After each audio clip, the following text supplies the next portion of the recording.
नमस्कार,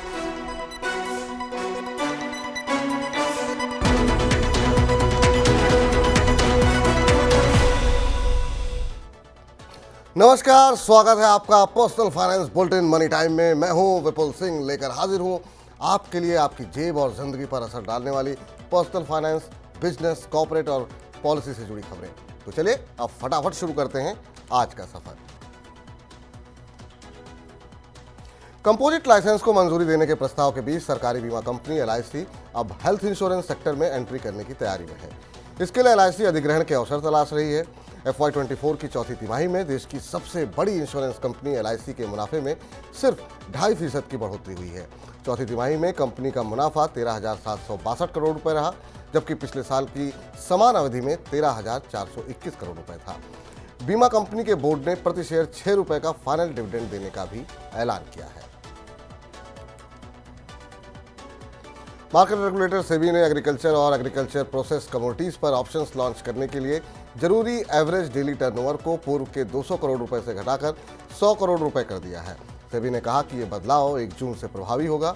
बाजार के सहभागियों से मिले सुझाव और सेबी की कमोडिटी डेरिवेटिव सलाहकार समिति से चर्चा के बाद सेबी ने फैसला लिया है। आयकर विभाग ने करदाताओं को ऊंची दर पर कर कटौती से बचने के लिए 31 मई तक पैन को आधार से जोड़ने की सलाह दी है। आयकर नियमों के अनुसार अगर पैन बायोमेट्रिक आधार से जुड़ा नहीं है तो लागू दर से दोगुनी दर पर TDS काटा जाना आवश्यक है। आयकर विभाग ने पिछले महीने एक परिपत्र जारी किया था जिसमें कहा गया था कि यदि निर्धारित तारीख 31 मई तक अपने पैन को आधार से जोड़ा जाता है तो कोई भी कार्रवाई नहीं की जाएगी। आयकर विभाग ने एक अलग पोस्ट में बैंकों, विदेशी मुद्रा डीलर समेत रिपोर्टिंग संस्थाओं को दंड से बचने के लिए 31 मई तक SFT दाखिल करने को कहा है। आयकर विभाग SFT के जरिए किसी व्यक्ति द्वारा किए गए उच्च मूल्य के लेन देन पर नजर रखता है। सरकार ने हेल्थ बीमा कंपनियों से कहा है कि वो आयुष उपचार की इच्छा रखने वालों के लिए डे केयर पैकेज की शुरुआत करें। सरकार का मानना है कि ऐसा होने से रोगियों को इलाज का नया विकल्प मिलेगा। साथ ही उम्मीद जताई है कि ट्रीटमेंट के लिए गाइडलाइन का मानकीकरण होने की वजह से बीमा कवरेज का भी विस्तार होगा। IRDAI ने इस साल जनवरी में सभी बीमा कंपनियों को अन्य उपचारों जैसा ही आयुष उपचार पर विचार करने का निर्देश दिया था, जिससे पॉलिसी धारकों को विभिन्न उपचार के लिए विकल्प प्रदान किए जा सके।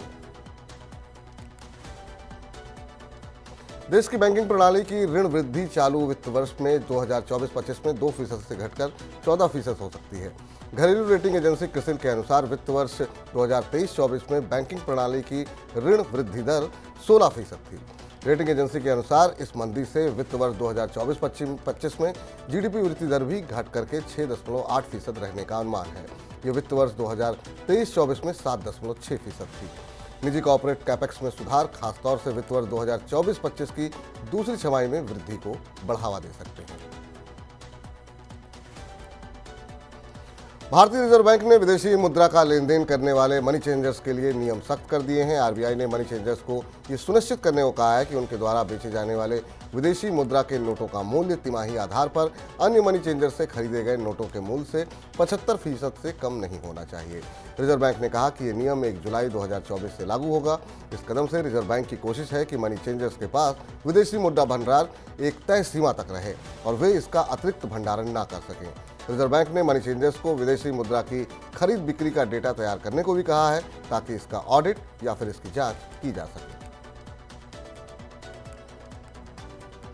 देश के 2 सबसे बड़े प्राइवेट बैंक यस बैंक और ICICI बैंक पर रिजर्व बैंक ने भारी भरकम जुर्माना लगाया है। रिजर्व बैंक ने यस बैंक पर 91 लाख रुपए का जबकि ICICI बैंक पर 1 करोड़ रुपए का जुर्माना लगाया है। रिजर्व बैंक के मुताबिक यस बैंक ने कुछ अपर्याप्त बैलेंस या शून्य बैलेंस वाले खातों में मिनिमम बैलेंस मेंटेन न करने पर ग्राहकों से जुर्माना वसूला है। ये रिजर्व बैंक के निर्देशों का उल्लंघन है।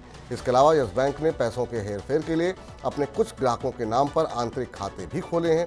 वहीं ICICI बैंक की बात करें तो उसने रिजर्व बैंक के नियमों का उल्लंघन करते हुए कर्ज बांटे हैं।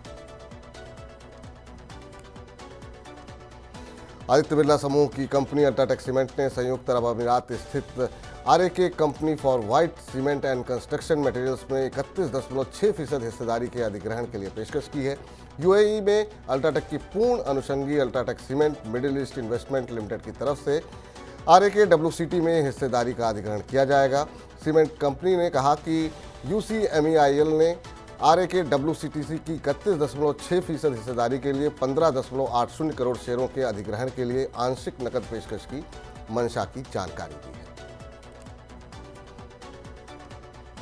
ICMR और नेशनल इंस्टीट्यूट ऑफ न्यूट्रिशन ने पहली बार पैकेज फूड और बेवरेजेस के लिए चीनी की अधिकतम सीमा की सिफारिश की है। इससे package soft drink, juice, biscuit, ice cream, cereals आदि पर असर पड़ सकता है। ICMR और नेशनल इंस्टीट्यूट ऑफ न्यूट्रिशन के गाइडलाइंस में 13 साल के बाद ये बदलाव किया गया है और ये कदम मायने रखता है, क्योंकि हाल के समय में पैकेज फूड आइटम्स के हेल्दी होने को लेकर के एक बड़ी डिबेट शुरू हुई है, जहां अब तक कैलोरी के हिसाब से लिमिट तय थी। अरबपति उद्योगपति गौतम अदानी के समूह की प्रमुख कंपनी अदानी एंटरप्राइज लिमिटेड ने कहा है कि उसके बोर्ड ने शेयर बिक्री के जरिए 16,600 करोड़ रुपए जुटाने की मंजूरी दी है। इससे एक दिन पहले समूह की बिजली company Adani energy solution limited को QIP या किसी अन्य मान्य माध्यम से 12,500 करोड़ रुपए तक जुटाने के लिए उसके बोर्ड ने मंजूरी दी थी। अदानी एंटरप्राइज ने शेयर बाजार को बताया कि ये राशि एक या अधिक किस्तों में जुटाई जा सकती है।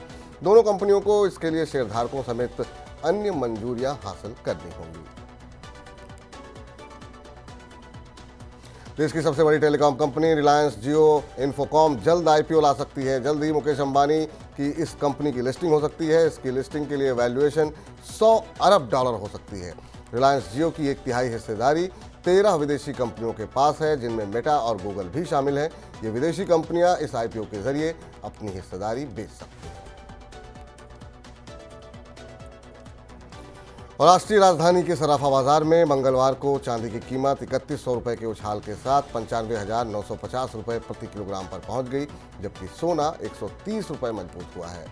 HDFC सिक्योरिटीज के अनुसार लगातार दूसरे दिन चांदी में मजबूती आई है। इसकी कीमत 3100 रुपये के उछाल के साथ करीब 2 सप्ताह के उच्चतम स्तर 95,950 रुपये प्रति किलोग्राम हो गई है। सोमवार को चांदी 92,850 रुपये प्रति किलोग्राम के स्तर पर बंद हुई थी। इस बीच सोना 130 रुपये मजबूत होकर के 72,950 रुपये प्रति 10 ग्राम हो गया है। तो ये थी आज की प्रमुख खबरें। अब वक्त हो गया है आप सभी से विदा लेने का। अब आपसे होगी मुलाकात कल। पर्सनल फाइनेंस से जुड़ी खबरों को पढ़ने, सुनने और उनसे जुड़े खास कार्यक्रमों को देखने के लिए आप मनी9 के YouTube चैनल को ज़रूर कर लें सब्सक्राइब। आज का हमारा मनी टाइम आपको कैसा लगा, ये नीचे कमेंट बॉक्स में अपनी राय हमें अवश्य बताएं। और अब मुझे इजाज़त दीजिए। नमस्कार, शुभ रात्रि, गुड नाइट।